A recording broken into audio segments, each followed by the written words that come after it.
और जो नतीजा आए वो बहुत ही चौंकाने वाले नहीं, बहुत ही शॉकिंग है।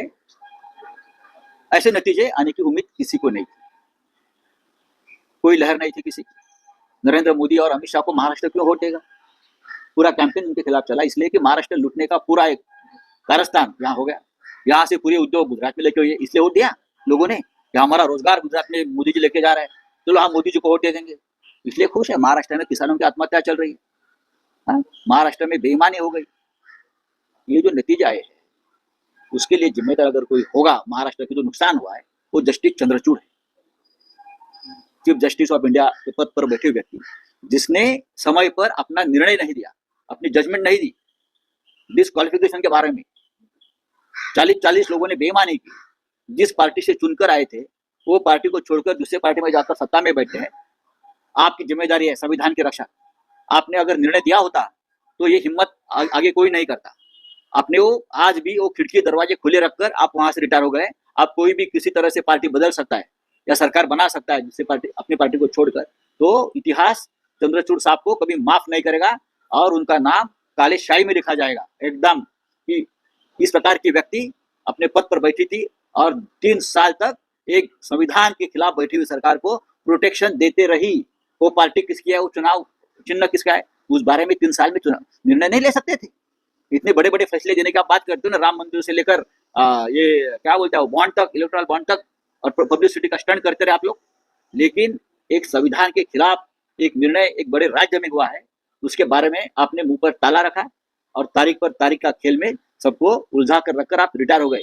तो ये जो हुआ है महाराष्ट्र में, ये महाराष्ट्र याद रखेगा। ये चंद्रचूड़ जी है, उनके होते हुए ये सब हुआ है और हम याद रखेंगे। उद्धव ठाकरे, शरद पवार जनता के न्यायालय में गए, वहां भी जनता ने देखिए, जिस तरह से सुप्रीम कोर्ट में न्याय नहीं मिला, न्याय खरीद लिया, उस तरह से वहां पैसा यंत्रणा पूरी तरह से जिस तरह से इस्तेमाल किया गया। लेकिन हम निराश नहीं है, हम लड़ने वाले लोग हैं। हम बाला साहब ठाकरे के शिवसैनिक है। बाला साहब ठाकरे साहब ने भी उनकी जिंदगी में ऐसे बहुत हार जीत देखी है। तो हमको ये कोई चुनाव हराया, हमने सत्ता गंवाई, उसके लिए हमको कोई दुख नहीं है। हम लड़ेंगे और जो महाराष्ट्र के खिलाफ जो काम हो रहा है उसको विरोध करते रहेंगे।